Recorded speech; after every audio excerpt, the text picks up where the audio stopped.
Welcome to my YouTube channel education by Alok Kumar Yadav. आज के हम इस ऑनलाइन वीडियो में इंग्लिश ग्रामर के काजिटिव वर्ब्स के बारे में चर्चा करेंगे। काजिटिव वर्ब्स, तो इस टॉपिक को समझने के लिए हमारा वीडियो अंत तक ज़रूर देखें और अगर वीडियो समझ आए तो लाइक करें, सब्सक्राइब करें और शेयर करें अपने दोस्तों के साथ। तो चलिए स्टार्ट करते हैं अपना टॉपिक पॉजिटिव वर्ब्स।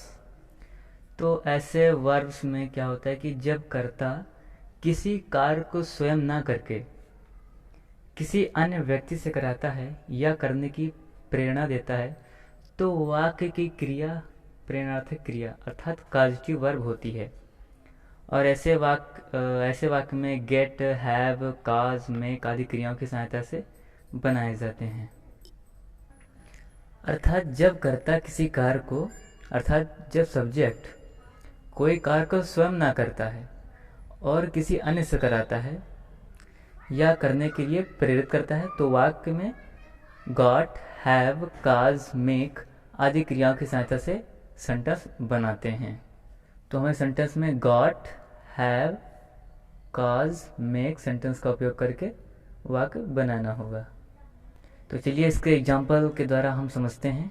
जैसे कि यहाँ पे नियम एक और हम समझते हैं, नियम नंबर 1। नियम नंबर 1, यदि एक्टिव वॉइस की क्रिया हो तो यदि वाक्य एक्टिव वॉइस हो तो मेक या फिर काज लगाया जाता है। जैसे उसने बच्चे को रुलाया।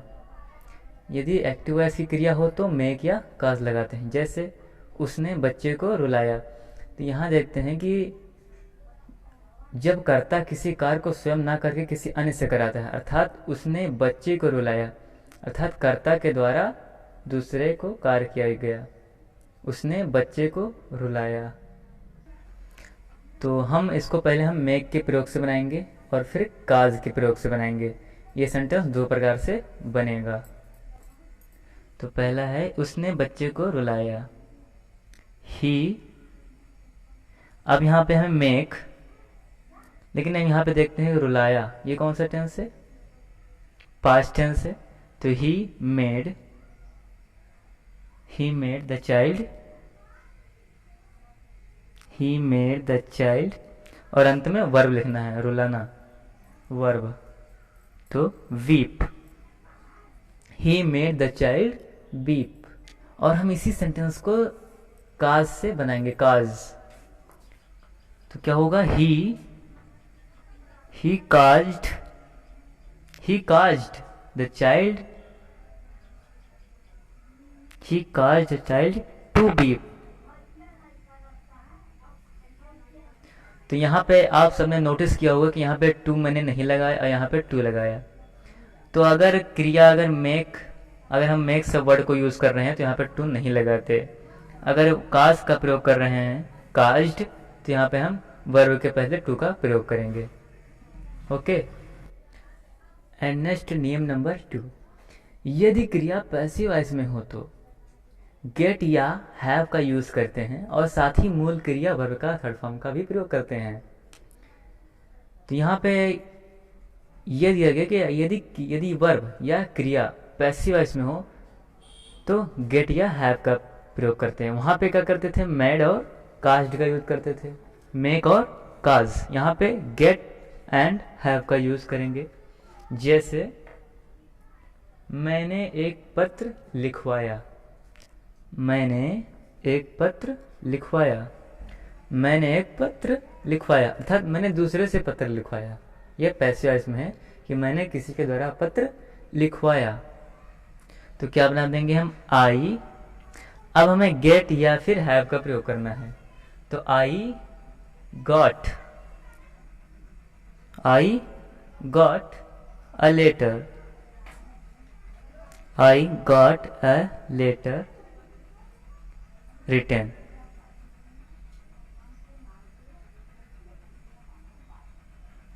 I got a letter written। And the next example, मैं सोहन से यह पत्र लिखवाऊंगा। मैं सोहन से यह पत्र लिखवाऊंगा। तो ये फ्यूचर टेंस में है, तो आई, और यहाँ हम आई के साथ विल का प्रयोग करेंगे। क्यों? क्योंकि मैं सोहन से पत्र लिखवाऊंगा अर्थात मैं अवश्य ही लिखवाऊंगा, इमीडिएटली।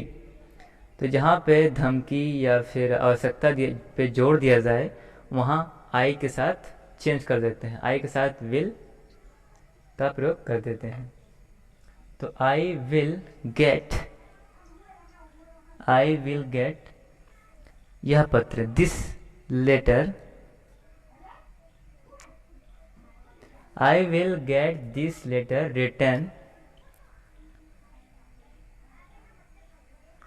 written by Sohan.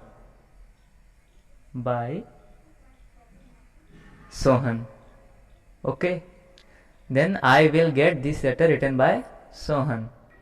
इसको हम दूसरे तरीके से बना सकते हैं, जैसे I will have this letter written by Sohan.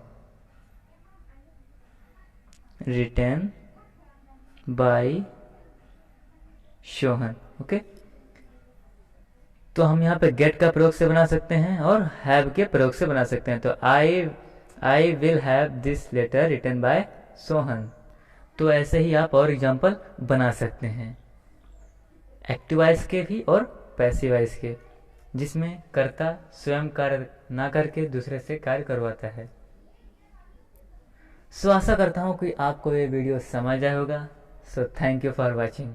Please subscribe to my channel, hit the bell icon and never miss an update.